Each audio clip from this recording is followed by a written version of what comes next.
Análisis feminista, donde el debate se transforma en propuestas. Hola, ¿qué tal? Muy buenos días. Un gusto, como siempre, estar con ustedes aquí en Análisis Feminista. Yo soy Lucía Lagunes Huerta, le doy la más cordial bienvenida. Y bueno, pues aquí estaremos hablando de los temas importantes y trascendentes que tienen que ver con los derechos humanos de las mujeres y de las niñas, por supuesto. Y bueno, saludar como siempre a estas dos radios hermanas que pues se han sumado a esta apuesta que desde CIMAC hemos impulsado hace varios años, que es que los medios de comunicación coloquen también en el centro la vida y los derechos humanos de mujeres y niñas.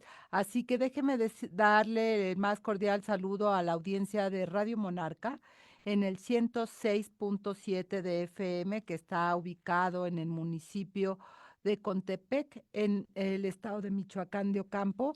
Saludos a la audiencia y también saludos a la audiencia de Radio Joco 106.9 de FM, que está en el municipio de Jocotitlán, Estado de México. Muchas gracias por sumarse a esta iniciativa y a la audiencia por estar escuchando. Háganos llegar sus comentarios, escriba qué temas le gustaría poder, que les gustaría que pudiéramos abordar aquí en cada programa y en cada emisión de Análisis Feminista. Y mire, hace unos días salió una noticia que fue como quedándose rezagada en medio de pues la inundación informativa que a veces tenemos y que nos permite y que no nos permite precisamente colocar ciertos temas, pero usted sabe que tanto en CIMAC Noticias como aquí en CIMAC Radio, pues las mujeres son prioridad. Así que esta es una noticia que no podía pasar y que tiene que ver con la pensión alimenticia y la responsabilidad que tienen los hombres con sus niñas y niños, con sus hijas e hijos. El dato que le quiero dar es que solo 3 de cada 10 mujeres que estuvieron casadas en algún momento, que tuvieron hijos, pues reciben pensión tras el divorcio. Yo pondría al revés, solo 3 de cada 10 hombres que se divorcian se comprometen todavía con sus hijas e hijos y asumen la responsabilidad. Los otros 7 se hacen pato.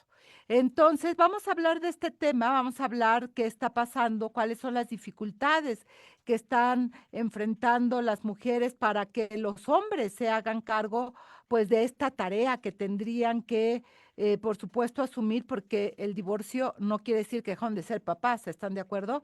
Que dejaron de tener alguna obligación con sus hijas e hijos. No, nada que ver. El divorcio es otra cosa y la responsabilidad está ahí.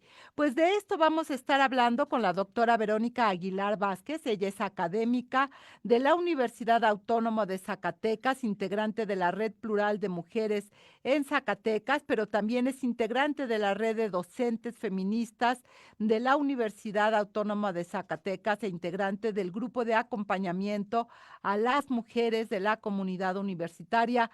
Doctora Verónica, bienvenida, un gusto tenerla aquí en el programa. Muchas gracias. Ahora sí que pues me siento honrada con esta invitación y sobre todo para tratar este tema que es fundamental, ¿no? Porque es de las cosas que tenemos que ir derribando.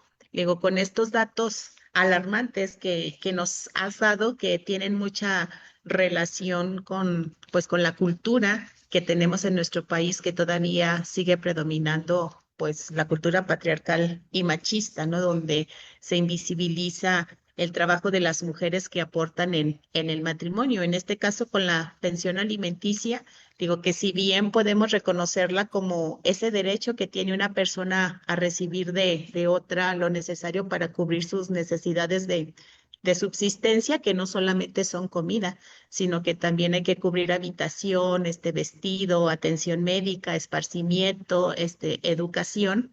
Entonces, con eso se fija esta parte de las pensiones que deberían por lo menos estar fijadas en la necesidad de quien va a recibirla, del acreedor, que no pueda sufragarlas por sí mismo contra la capacidad económica del deudor. Pero en el caso de las mujeres en específico, con este boom, ¿no? de una malentendida igualdad, que se están a veces fijando pensiones por los jueces mitad y mitad, cuando las mujeres no han tenido un ingreso, cuando las mujeres se han dedicado a sus labores domésticas, al cuidado y a la crianza, y el momento de la disolución del vínculo matrimonial, pues el juez dice, pues encárguese para el papá y el 50% para la mamá, cuando ahí ya vemos un desequilibrio ya de entrada.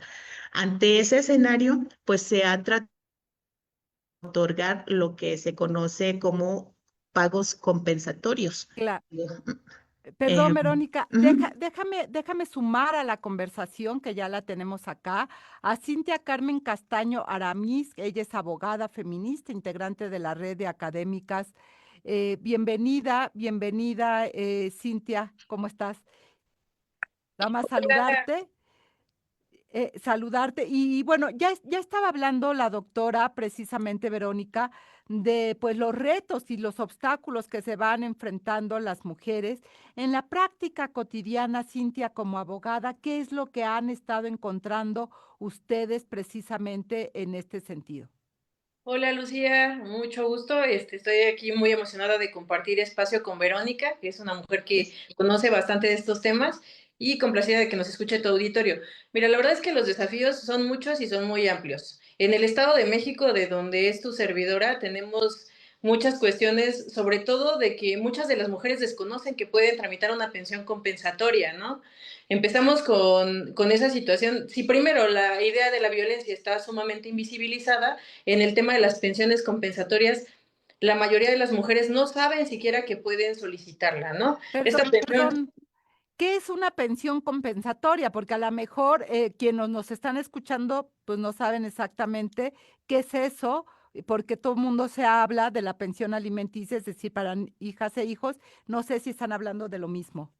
no, y qué bueno que haces la acotación, Lucía. En el caso de la pensión compensatoria, específicamente, es aquella pensión a la cual las mujeres deben tener acceso porque se dedicaron netamente a labores de cuidado en el hogar. Y no, cuando hablo de netamente, no quiere decir que no hayan generado o tenido un trabajo externo remunerado, sino más bien que hayan compaginado incluso ambas cuestiones, pero que de esta manera, como tú lo sabes, mayoritariamente en los hogares, pues somos las mujeres quienes llevamos la labor de cuidados en el hogar, ¿no? Cuidados de hijas e hijos, cuidados de personas adultas mayores, cuidados incluso del cónyuge, de la pareja. O sea, tenemos aquí una situación muy complicada y esta pensión se tramita justamente para retribuir esos desequilibrios económicos que hay entre hombres y mujeres basados pues en estas desigualdades estructurales que tenemos, donde de acuerdo a roles de género, pues las mujeres, a pesar de que hemos avanzado, nos siguen ubicando en el Claro. espacio doméstico y a los hombres en el espacio público. Esto impide de alguna manera que aunque yo trabaje, no me desenvuelva de la misma manera que un hombre,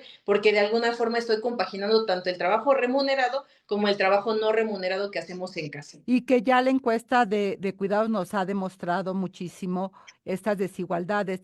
Doctora Verónica, usted en su primera intervención estaba comentando precisamente estas condiciones de desigualdad y este igualitarismo malentendido por parte de los jueces que quieren, sí, mita, y con eso ya logramos precisamente, supuestamente, la igualdad, pero no contempla estas diferencias de género que se reflejan. Y quisiera recuperar esa idea que usted va colocando en su primera intervención, porque en el caso de la pensión, cuando hablamos de hijas e hijos, ahí me parece que hay esta condición que usted estaba señalando, donde creen que las mujeres están en las mismas condiciones salariales, económicas, financieras que los hombres y generan una sobrecarga para las mujeres en este sentido, doctora Verónica. ¿Usted qué ha encontrado en sus investigaciones?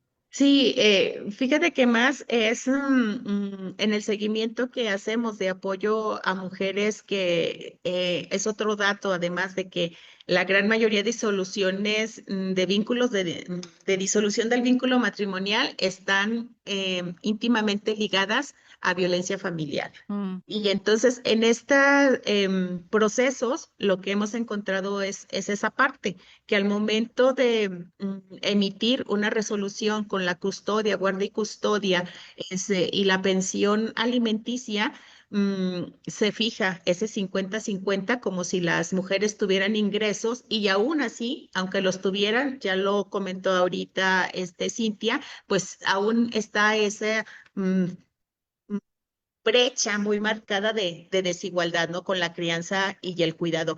Además, yo agregaría aquí, con esta parte de lo que hablábamos de la pensión compensatoria, de los pagos compensatorios, que también tienen acceso las mujeres que tienen una relación extramarital, no solamente la esposa, sino aquellas otras mujeres que también tienen hijos con ese mismo hombre y que no es una relación conocida o formalizada, bien entregar un trabajo, crianza, cuidado y demás, y que también podrían acceder a esa pensión compensatoria. Esa Está, es otra parte de la que hace falta que los jueces integren en su perspectiva de género en la solución de los problemas. Y antes de que me interrumpas, Lucía, digo, aquí en mi estado hay el registro de deudores alimentarios donde tienen la sentencia, pero son morosos en su cumplimiento. Y esa es una problemática muy sentida mm. que se vive en esta entidad, porque no tenemos el dato concreto de cuántos están incumpliendo. Y eso se vuelve relevante cuando estamos exigiendo la aplicación de la ley Claro. 3 de 3, pero no tenemos esa cifra de qué deudores están siendo incumplidos o son morosos, ¿no? Eh, Entonces, es todo una maraña que se nos va haciendo ahí gigantesca. que tendría que estar integrado. Entonces, a ver si entiendo bien, Cintia, tú puedes empezar el trámite de divorcio, alegar la pensión alimenticia y también la pensión compensatoria, es decir, no son excluyentes. Es correcto, Lucía, no es excluyente la una de la otra. Habrá que entender que el tema de la pensión alimenticia, como bien lo comentaba Verónica, pues tiene que ver con toda esta situación de, pues de alguna manera garantizar no solamente el tema de alimentos, vivienda, recreación, educación y bastantes cuestiones, pero en el caso de la pensión compensatoria tenemos que considerarla una retribución por todo aquel trabajo no remunerado que hicimos en el hogar y que de alguna manera, pues no todas y todos sabemos que no es reconocido, ¿no? Incluso, y que produce a nivel económico, pues bastante. Entonces, de alguna forma, el que esta figura jurídica se crea es para reconocer esta situación de desigualdad en que vivimos hombres y mujeres y que relacionado con estos roles y estereotipos de género, pues de alguna forma apenas nos está permitiendo avanzar en la brecha de desigualdad, ¿no? ¿Y cómo vamos a lograr, pues, de alguna forma que este trabajo se reconozca? Pues a partir de esta retribución económica en aras de reconocer el trabajo doméstico realizado y que en su momento pues pareciera que no es importante, ¿no? Todavía lo vemos y ni siquiera lo consideramos en muchos lugares trabajo cuando realmente pues es algo muy complicado de realizar. Las labores de crianza y de cuidado son temas sumamente complicados y que tendríamos que estar pues de alguna manera reconstruyendo, deconstruyendo para que podamos caminar de manera igualitaria a hombres y mujeres, ¿no? Porque no es un trabajo específico de las mujeres. Estamos hablando actualmente de nuevas masculinidades, que yo más bien les llamaría masculinidades alternativas, porque nuevas no son, siempre han existido, pero tenemos que reconocerlas. Y dentro de estas masculinidades alternativas está la paternidad ejercida realmente por los hombres, que es algo que no pasa comúnmente y que tenemos que empezar a transitar pues de alguna forma hacia ese lugar, hacia ese espacio. Esto que decía Cintia y lo que tú estabas comentando sobre la morosidad del cumplimiento, de una responsabilidad, de un deber de los padres de hijas e hijos. El Frente Nacional, quiero compartir con ustedes y la audiencia este dato, el Frente Nacional contra Deudores Alimentarios revela que 83% de los padres ausentes dejan de cumplir con su obligación entre los 0 y 3 años de vida de sus hijas e hijos, es decir, en la etapa más vulnerable de la infancia. Eh, Hay una forma de llamar a que se cumpla, es decir, yo tengo una pensión, se registra ante el juzgado, pero el señor no cumple. ¿Qué tengo que hacer? Verónica. Sí, gracias. Pues sí, sí hay ya ahora las modificaciones a la ley nos permiten que se solicite la ejecución de esta resolución y ya se puede llevar a cabo con penas punitivas de prisión. Recientemente también se han aprobado, ya que incluso se intervengan sus afores, digo que es se detecten estas compras en línea para conciertos y demás, ¿no? Porque si tienen para pagar eso, pues entonces no habría una justificación para que no puedan pagar sus pensiones alimenticias. En un primer momento estaba la discusión de que si la pena punitiva de prisión sería efectiva, porque pues al estar en prisión ya no pagarían. Pero entre esa combinación de la pena punitiva y la aplicación de la ley 3 de 3 a muchos deudores alimentistas que tienen capacidad económica, pues les pega, ¿no? Y entonces se ven obligados a cumplir, porque no podemos perder de vista que la desobligación o el incumplimiento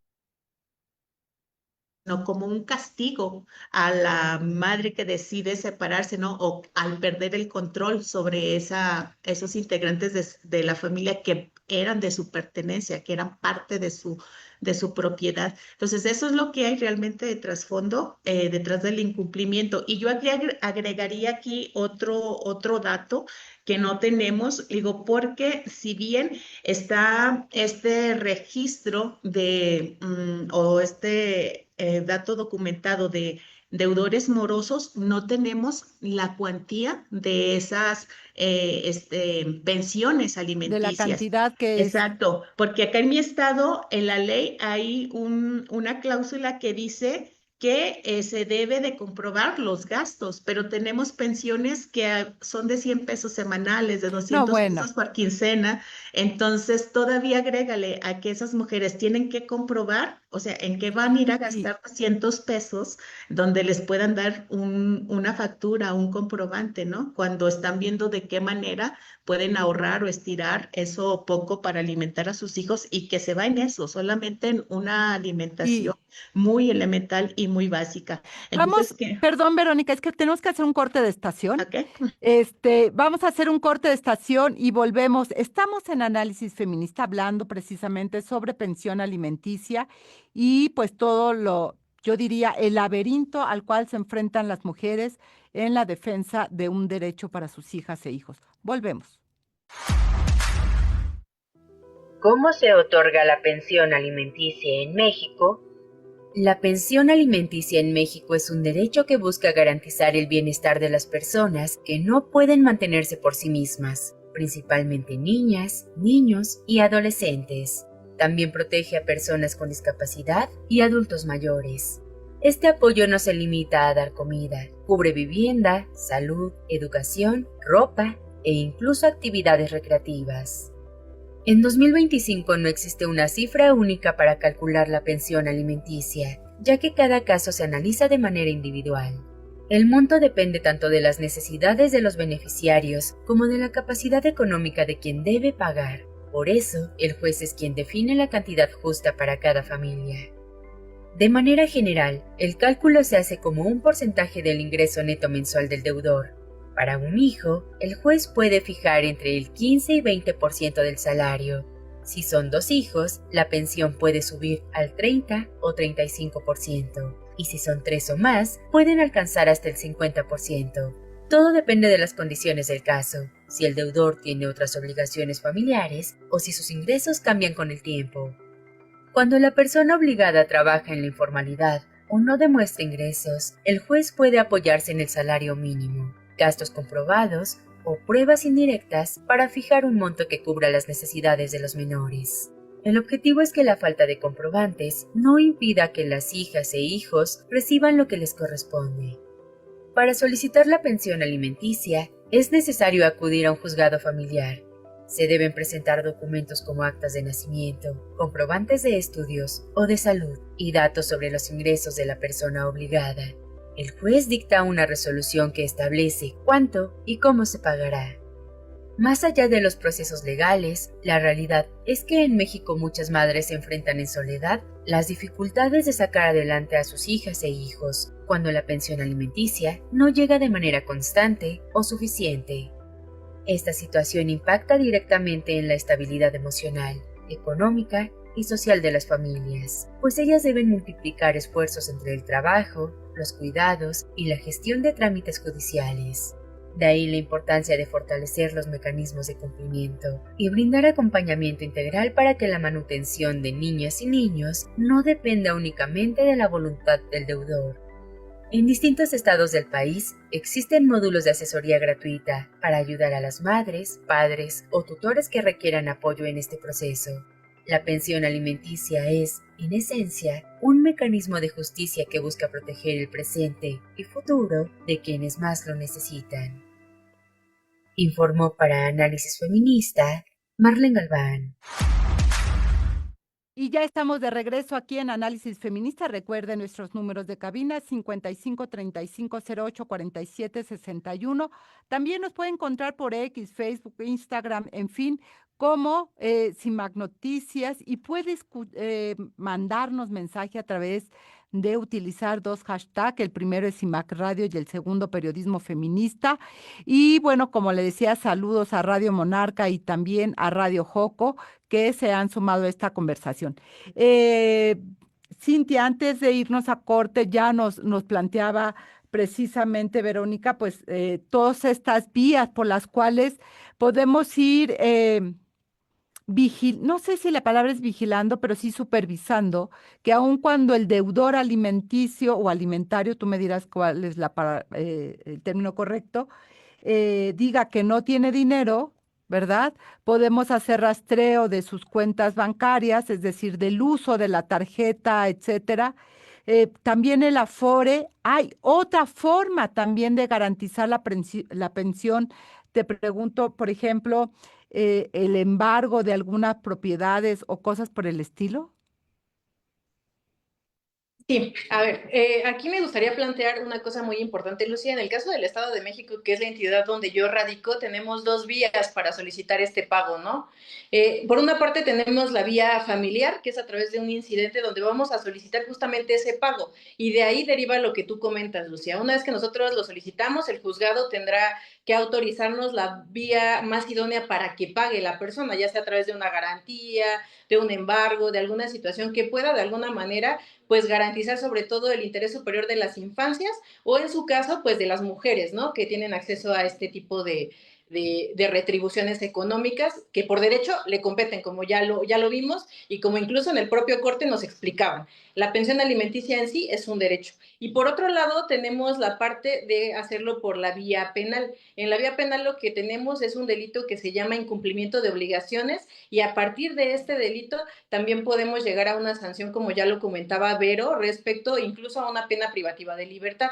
Aquí es muy importante hacer alusión de que una no implica que no puedas ejecutar la otra, puedes hacer ambas a la vez para que de alguna manera pues también estas personas deudoras alimentarias sepan que no pueden escapar a su obligación de cumplir con este derecho que tienen mujeres, niñas, adolescentes, personas adultas mayores o personas con discapacidad, ¿no? Entonces, en este rubro me gustaría también decirte que el Registro Nacional de Deudores Alimentarios, que así se llama, pues de alguna manera también nos permite limitar el acceso a un trabajo, como ya lo comentaba Vero, sobre todo en la administración pública. Es un requisito indispensable para el ingreso actualmente a la administración pública que no tengan pues ningún adeudo alimentario y también para el ejercicio del derecho a ser votado o votada es necesario que tengamos esta salvedad de que sí estamos cumpliendo, ¿no? Porque en caso contrario tampoco podríamos participar en una elección popular. Entonces me parece que los mecanismos existen,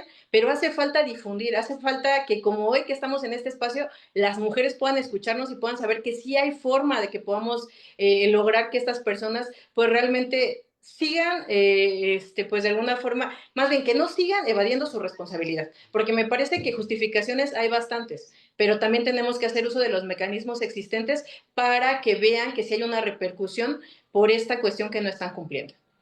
Doctora Verónica, quería hacerle una pregunta en términos de la ley es distinta en cada entidad federativa, un poco por lo que decía Cintia, aquí en el Estado de México hay dos vías. No sé, usted ha hecho referencia a Zacatecas.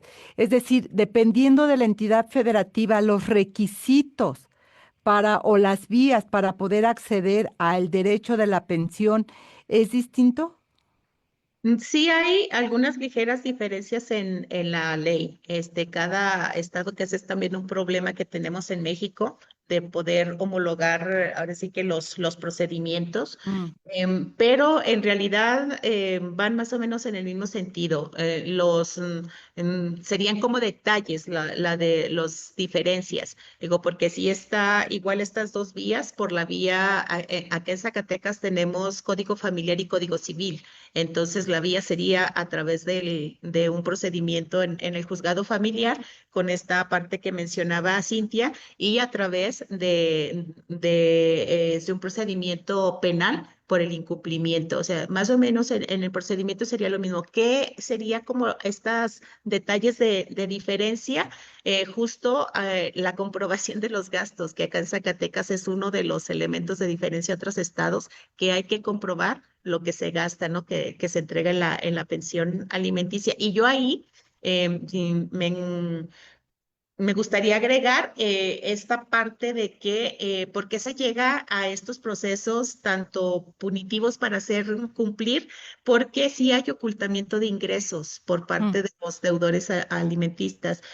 Sí hay incluso esta complicidad de las propias autoridades, ¿no? Hasta para manipular los tipos de contratación con este objetivo de reducir el ingreso para el descuento del pago de pensión. Em, te comento un ejemplo, ¿no? De una persona trabajadora aquí en mi institución, donde solicita, ahora sí que en complicidad con las autoridades, que se le modifique su carga de tiempo completo a 10 horas de base y lo demás como horas de confianza o de contratación por honorarios, para que como él ante el juzgado lleva el descuento de su pensión por su base como trabajador, entonces el descuento solamente se le hará por esas 10 horas Mm.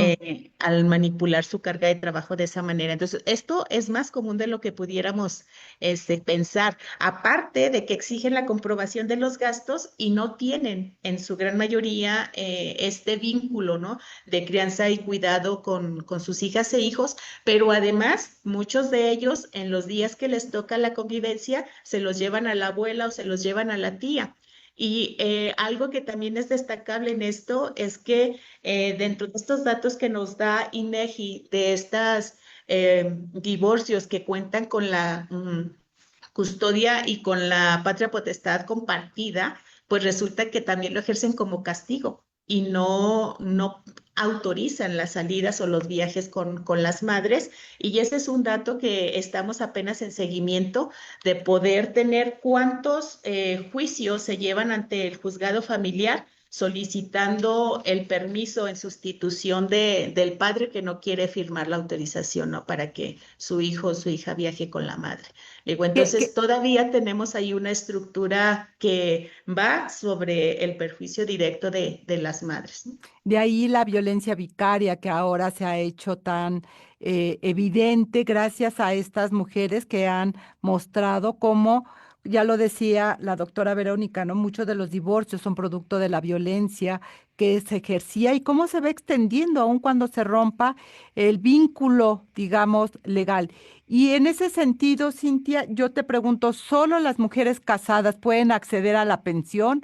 O si estaban en unión libre o en concubinato, es decir, si nunca se casaron, pero tuvieron o nunca vivieron juntos, pero tuvieron hijas e hijos, estos derechos también son, digamos, para ellas. ¿Cómo está el tema y son los mismos requisitos o hay otros? Sí, también pueden acceder recordemos que hay dos tipos de relaciones, de hecho y de derecho. De derecho, pues específicamente el matrimonio. De hecho, pues tenemos lo que tú bien refieres, el concubinato. Aquí en el Estado de México se puede acceder en cualquiera de las dos situaciones, y los requisitos pues son exactamente los mismos, ¿no? En el caso del concubinato únicamente es acreditar el concubinato. Tenemos un procedimiento especial para la acreditación del concubinato, pero en realidad es lo mismo. Y únicamente puntualizando lo que comentaba la doctora Vero, informarles que pues sí, evidentemente ahorita hay una discrepancia entre legislación entre una entidad federativa y otra, pero afortunadamente desde el 2023 bueno, ya se entró en vigor el nuevo Código Nacional de Procedimientos Civiles y Familiares, que va a permitir de alguna manera homologar y armonizar a nivel nacional pues todos estos procedimientos. Estamos en manera sincrónica para ir de alguna manera ya que entre en vigor en todas las entidades, pero esperamos que a más tardar el próximo año ya pueda quedar homologado en toda la República Mexicana.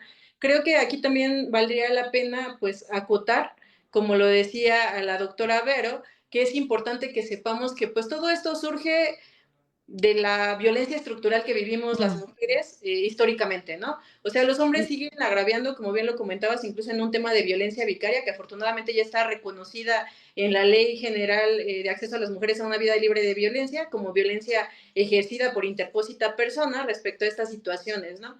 Pero creo que ahí nos queda todavía un vacío legal que tendría que ver con que lo pongamos literalmente, a lo mejor en un código penal, que de alguna manera sí reconozca este tipo penal, porque me parece que únicamente el enunciamiento pues nos deja cortas a esta situación que hemos venido trabajando, y que vemos que esta falta de pago en las pensiones alimenticias pues tiene que ver con un tipo de violencia tanto económica que repercute a su vez en la violencia patrimonial. Entonces Claro. tenemos que empezar a trabajar y a legislar, creo que desde este punto de vista y con enfoque de género y derechos humanos. Ya lo decía la doctora Verónica, ¿no? Cómo hay trampas, déjenme ponerlo así, que hacen los padres para evitar pagar una pensión que integre todo el ingreso que reciben, ¿no? Ya sea que ocultan el monto de lo que ganan, este ejemplo que ella nos colocaba de cómo pueden cambiar para que entonces su ingreso sea menor, digamos, formalmente, aunque su ingreso real es mayor, ellos manipulan digamos, de la mano de su patrón, de la mano de quien les contrata para que parezca que ganan menos. Eh, y luego, como dentro de los juzgados hay, pues, todas estas complicidades patriarcales, es decir, estas complicidades desde una lógica masculina de buscar proteger al deudor o al papá en lugar de pensar en la niñez, ¿no? ¿Qué necesitan y qué hay que darle? Y cuando uno escucha esto, Cintia, Verónica, pensamos en las mujeres comunes que a lo mejor no conocen la ley, que no tienen dinero para pagar a una abogada, que llegan al juzgado porque ya se están divorciando y porque el señor sí tiene dinero y porque el señor sí tiene abogado, y tú llegas pues como un poco desprevenida y no sabes qué habría que fijar, o sea, que las mujeres tendrían que estar alertas al momento de empezar este litigio del divorcio. Muchas veces te dicen, bueno, primero se divorcian y luego vemos la pensión. No, primero vamos a hacer tal cosa y luego tal cosa. Y ellas realmente no saben si eso es correcto o no. ¿Qué tendríamos que decirles, sugerirles a las mujeres para que no lleguen tan desprotegidas frente a un juzgador? Cintia. Creo que lo primordial, Lucia, es que sepan que tienen que tramitar todo a la par. O sea, la verdad es que creo que es sumamente importante que si tramitamos el divorcio a la par se tramite la pensión alimenticia, que no lo dejemos después, porque al final del día en un solo juicio podemos resolver absolutamente todo. Les sugiero yo en mi caso que se acerquen a las instituciones. Sé que hay muchas carencias, sé que hay servidores públicos y servidoras públicas poco sensibilizados, pero por lo menos para que haya una orientación. Hay instituciones que pueden darles asesoría jurídica gratuita, patrocinio, como lo es en el caso del Estado de México, la Secretaría de las Mujeres del Estado de México, los institutos municipales de la mujer también están para eso, o los institutos de la Defensoría Pública, porque me parece que es importante que ellas conozcan, que por lo menos sepan, como tú bien lo refieres, qué es lo que se tiene que hacer y a partir de ello pues puedan tomar una decisión informada. Entiendo perfectamente que salir de una situación de violencia es sumamente complicado, pero si no empezamos a trabajarlo desde un primer momento, desafortunadamente pues las leyes todavía no alcanzan a concebir esta diferenciación estructural que tenemos y pues la situación en la que se encuentran y de alguna manera limitan los derechos a los que pueden acceder por no hacerlos de manera correcta. Les invito a que se informen, les invito a que de alguna manera pues tengan confianza, que puedan llamar a las líneas sin violencia en el Estado de México. Tenemos una línea sin violencia que opera 24 horas al día, los 365 días del año, justamente donde les pueden dar esta orientación. Y les sugiero pues de alguna forma que podamos ir trabajando poco a poco porque sabemos que no es sencillo.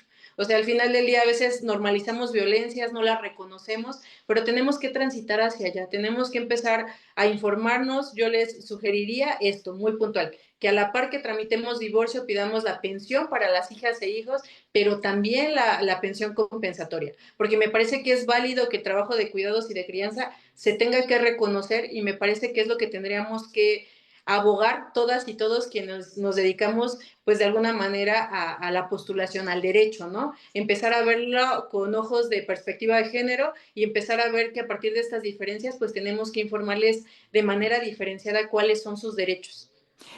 Doctora Verónica, em, ya que lo dice Cintia, esto tendría que ser parte, y le pregunto a usted, este tipo de situaciones de la pensión alimenticia, de la pensión complementaria, compensatoria, perdón, tendrían que ser parte de lo que hoy se llama Sistema Nacional de Cuidados, porque pareciera ser que solo se preocupan por dónde van a cuidar, comillas, al niño, a la niña, pero esto es parte de las tareas, ¿no le parece?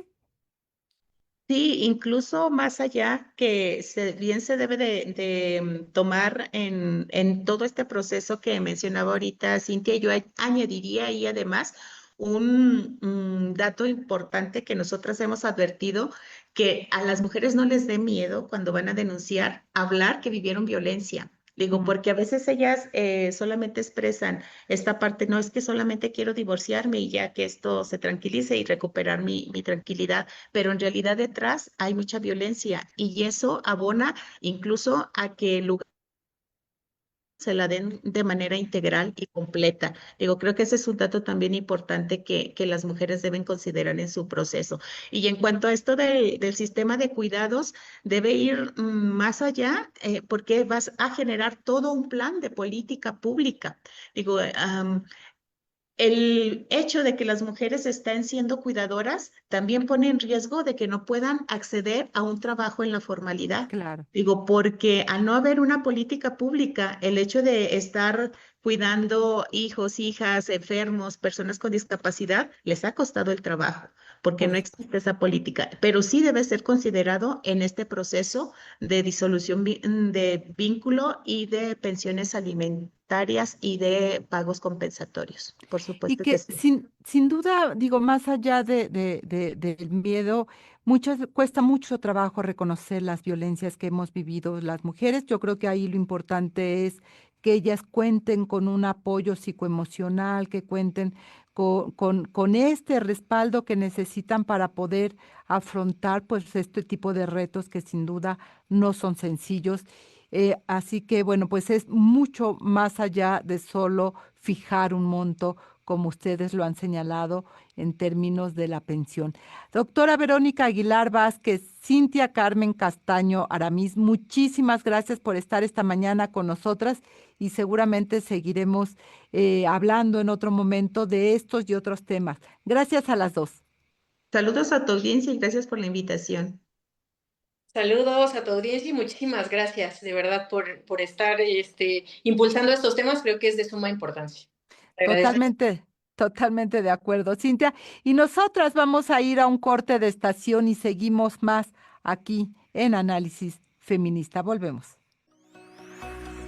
Estas son las efemérides de la semana. El 14 de octubre se conmemora el Día Mundial de la Costurera, una fecha que reconoce el valioso trabajo de quienes se dedican a la costura, ya sea de manera profesional o artesanal. Pone de relieve la importancia de mejorar las condiciones laborales de muchas costureras en el mundo. El 14 de octubre de 1998 se constituyó la Comisión de Equidad, Género y Familia en el Congreso del Estado de Chihuahua. Esta comisión fue establecida con el objetivo de promover y garantizar la igualdad de género, así como atender las necesidades y derechos de las familias en el Estado, marcando un paso importante en la lucha por la equidad en la región. El 15 de octubre se conmemora el Día Internacional de las Mujeres Rurales. Esta fecha tiene como objetivo reconocer y visibilizar el papel fundamental que desempeñan las mujeres en el desarrollo agrícola y rural, así como sus contribuciones a la seguridad alimentaria y la sostenibilidad.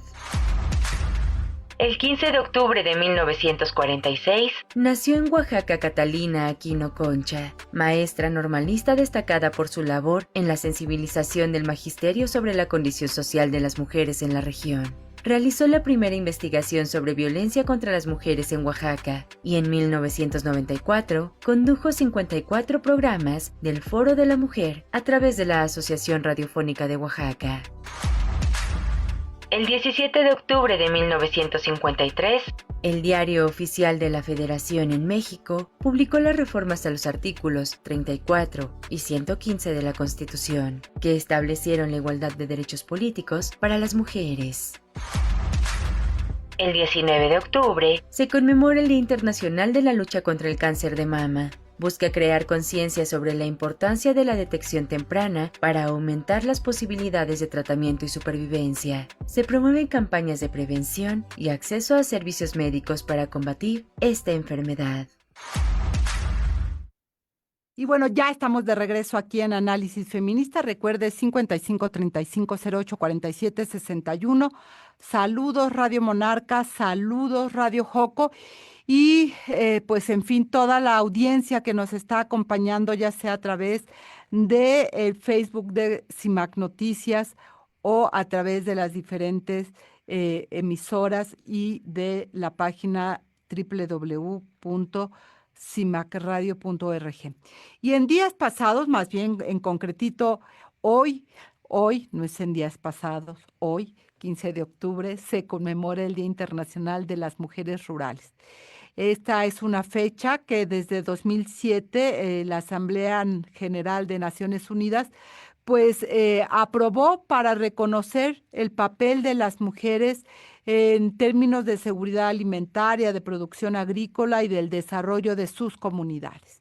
Y para hablar de este tema, pues hemos invitado a Nadia Maciel Paulino. Ella es defensora de derechos humanos. Buenos días, Nadia, ¿cómo estás? Hola, buenos días. Muy bien, muchas gracias por la invitación. Gracias a ti por estar. ¿Cómo podríamos decir que están las mujeres rurales? ¿En qué situación se encuentran en el país? Lamentablemente, en las mujeres rurales, principalmente en la zona sur-suroeste de México, están viviendo situaciones que se están enfrentando a cuestiones climatológicas, del clima, huracanes, lluvias, inundaciones.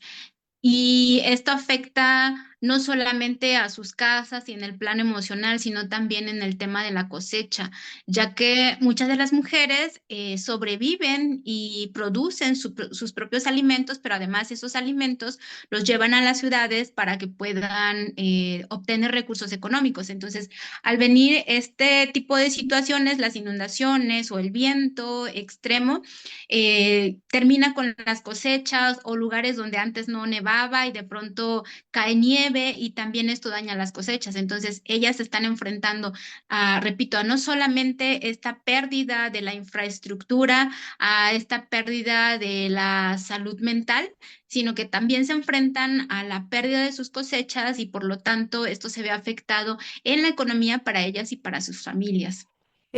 A ver, ahora que tocas el tema del cambio climático, pues lo tenemos aquí, ¿no? Estamos viendo pues lo terrible que fueron estas lluvias en estas entidades, Veracruz, Puebla, San Luis Potosí, etcétera, Guerrero, por supuesto, ¿no?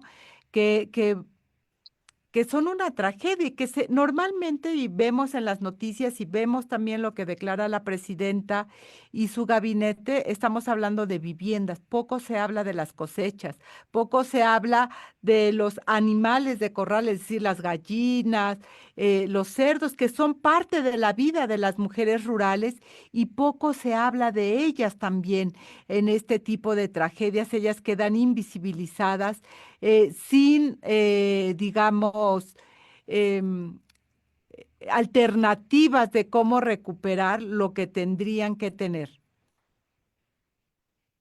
Claro, y para ellas es muy frustrante, sobre todo para las que son jefas de familia, es decir, para las que son el único sostén de la familia y tienen a su cargo hijas, hijos, hijes, pero además a mamá, papá o alguien más al cuidado, se enfrentan a otro tipo de situaciones que a lo mejor otras mujeres en otros contextos no las vivirían, porque en algunos lugares también se ve afectada el agua potable. Entonces, como ellas tienen que trasladarse a lugares mucho más lejanos, poniéndose en riesgo su vida, su integridad, para poder tener este elemento básico para la sobrevivencia de ellas y de sus familias. Entonces, muy poco se habla también de esta relación que se da de las mujeres con sus cosechas, con sus plantas, con sus animales, como tú lo habías dicho, porque hay un vínculo emocional, o sea, más allá de la pérdida económica, también hay una pérdida emocional, porque a lo mejor a los animales se les pone nombre, que para alguien en la ciudad pudiera ser a lo mejor, pues, no lógico, pero dentro de las comunidades, las mujeres rurales, para nombrar a sus animales, les ponen nombre, a sus plantas, les hablan, van todos los días para tener una mejor cosecha. Hay una interrelación entre las mujeres y la madre tierra, pero también con las plantas, los animales. Y entonces cuando esta relación se rompe de manera tan abrupta, pues obviamente hay una violencia en contra de esas mujeres que se reafirman y estas necesidades y estas problemáticas también se acentúan en estos contextos de emergencias que, como bien ya lo ha dicho la Organización de Naciones Unidas, que estas problemáticas se encrudecen mucho más en las mujeres, pero si nos vamos a las mujeres rurales, pues ellas se enfrentan todavía a otras problemáticas mucho más complicadas porque no tienen acceso a la comunicación, porque es difícil que llegue la ayuda hasta las comunidades más retiradas donde hay localidades muy pequeñas de 3, 5 casas, porque tienen que trasladarse a varias horas de camino para llegar a un servicio de salud, y muchas situaciones que no han cambiado y que entiendo que el gobierno está haciendo muchas mejoras en el tema de las mujeres y sobre todo en el tema legislativo. Sin embargo, hay mucha brecha que recorrer aún. Hay un dato importante, mi querida Ana, sin duda el hecho de nombrarlas, de incluso colocar la figura, en el caso concreto de el año de la mujer indígena, muchas de las mujeres rurales pueden ser indígenas, no todas, pero muchas pueden serlo. Esta parte simbólica de reconocimiento sin duda es importante, ¿no? Poderlas mirar, pero no es lo único. Según datos de la Secretaría de Desarrollo Agrario, Territorial y Urbano, como su sigla SEDATU, menos de 3 de cada 10 personas titulares de derechos agrarios son mujeres y solo una de cada 4 cuenta con documentos que la acrediten en términos de tenencia de la tierra, a pesar de que son responsables del 50% de la producción de alimentos en este país. Esas son las desigualdades estructurales que viven las mujeres rurales y que yo te pregunto, Nadia, si hoy están siendo atendidas con una política que vaya, que se dirija a cerrar estas desigualdades. Hay reformas que benefician los derechos jurídicos de las mujeres para la tenencia de la tierra.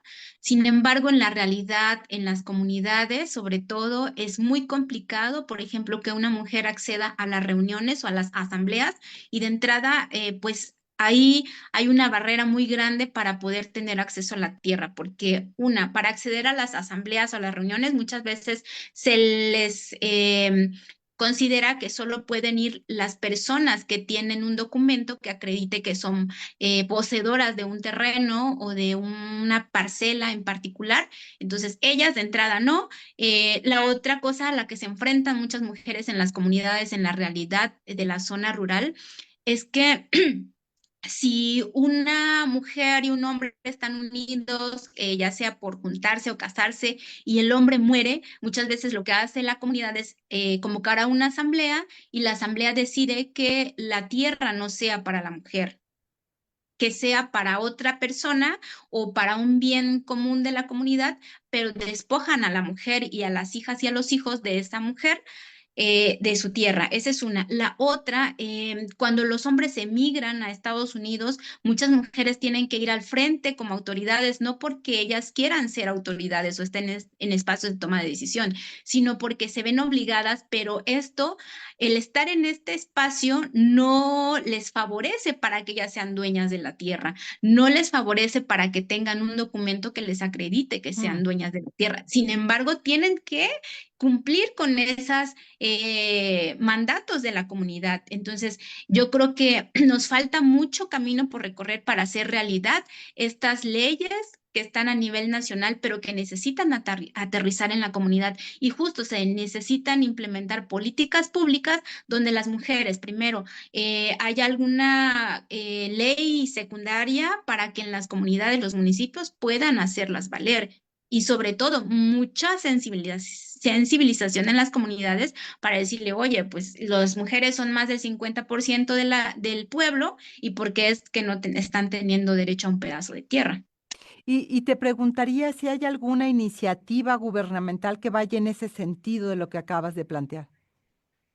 Hasta donde yo sé, no hay una iniciativa como tal, sin embargo, hay mucha sociedad civil que está empezando a trabajar el tema de los derechos agrarios con las mujeres y están empujando justo que haya esta iniciativa, porque si bien en la ley se dice que toda persona tiene derecho a una tierra, pero mientras no se diga que a una mujer pues, no está escrito, es como si no estuviera dicho y entonces a veces nos enfrentamos las mujeres en las comunidades a algo que se le llama usos y costumbres, que yo estoy de acuerdo en que existan los usos y costumbres siempre y cuando estos no violenten los derechos de las mujeres.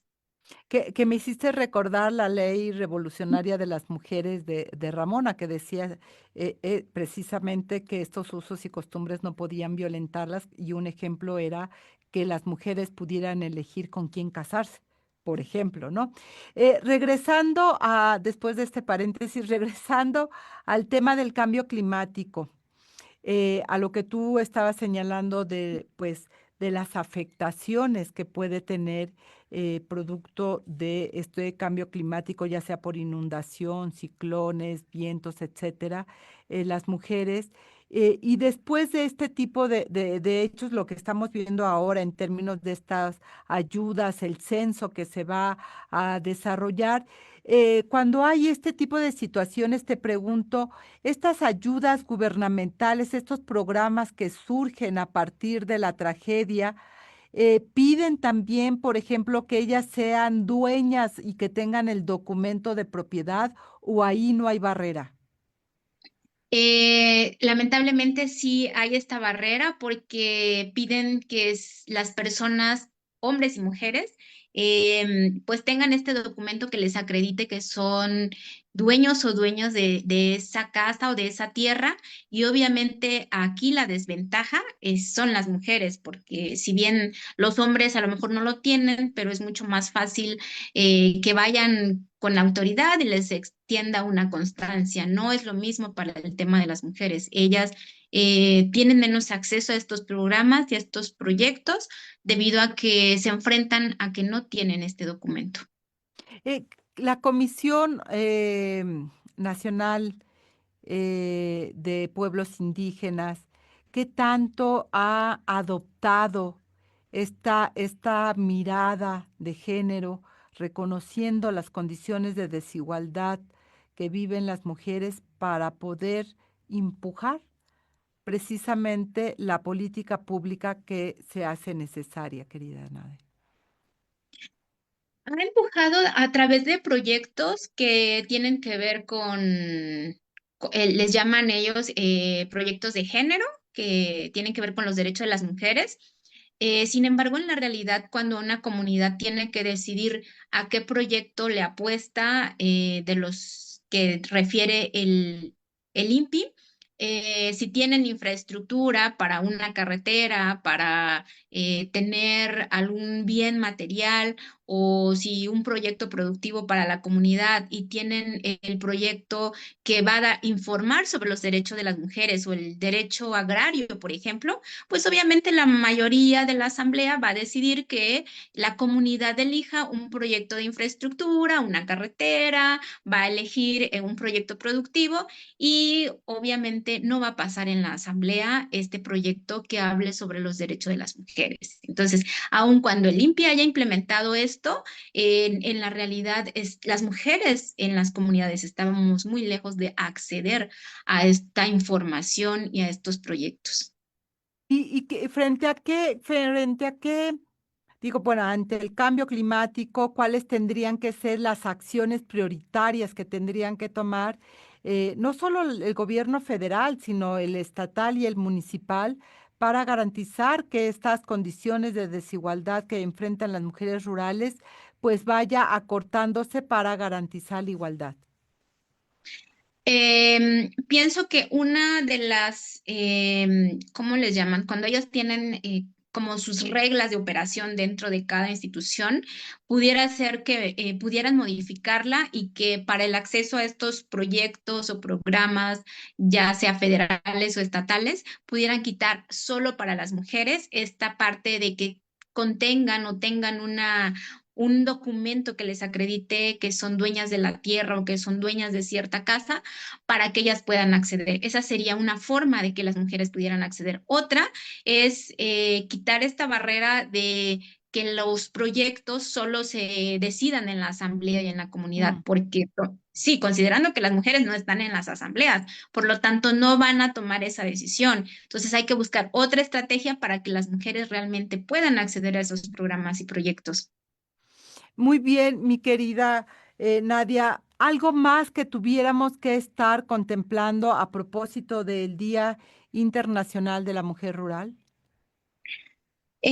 Considerar que hay muchas mujeres en las comunidades que sustentan a la población que está en las ciudades y que además estas mujeres se enfrentan a muchas barreras, pero una de ellas es justo las políticas que no están adecuadas con esta mirada para las mujeres y sobre todo en comunidad.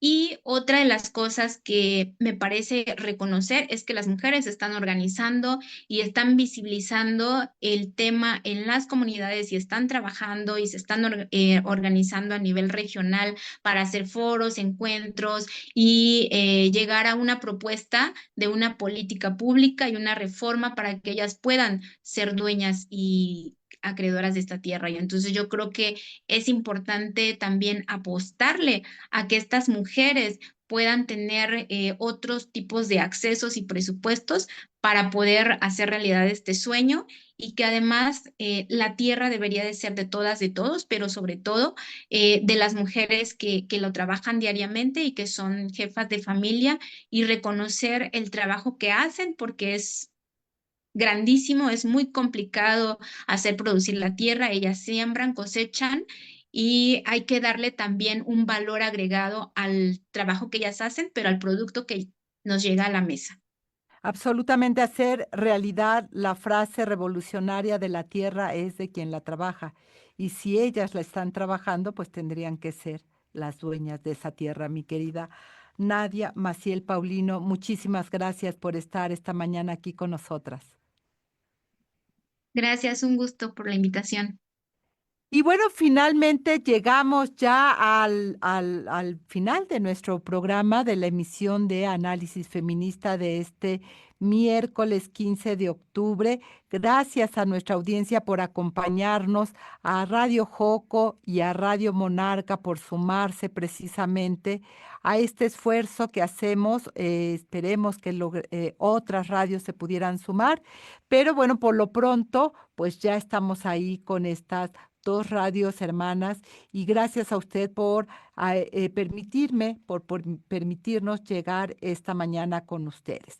Así que pues nos vamos despidiendo. Recuerde que la producción de este programa corrió a cargo de Lucero Zamora, en la asistencia de producción Saraí Nicanor y Abril Holguín, Marlene Galván, quien realizó el guión y las cápsulas que escuchamos. Les recuerdo que puede escuchar de manera simultánea pues esta emisión tanto en Radio Monarca, nos vamos despidiendo de ella y de su audiencia, 106.7 de FM, que esta radio está ubicada en el municipio de Contepec, en el estado de Michoacán de Ocampo. También saludos a la audiencia y al equipo de Radio Joco 106.9 de FM, ubicada en el municipio de Jocotitlán, Estado de México. Yo soy Lucía Lagunes Huerta. Nos vemos y escuchamos el próximo miércoles a las 11 de la mañana en una emisión más de Análisis Feminista. Tenga excelente resto de semana y un gran fin de semana. Hasta pronto. Análisis Feminista, donde el debate se transforma en propuestas.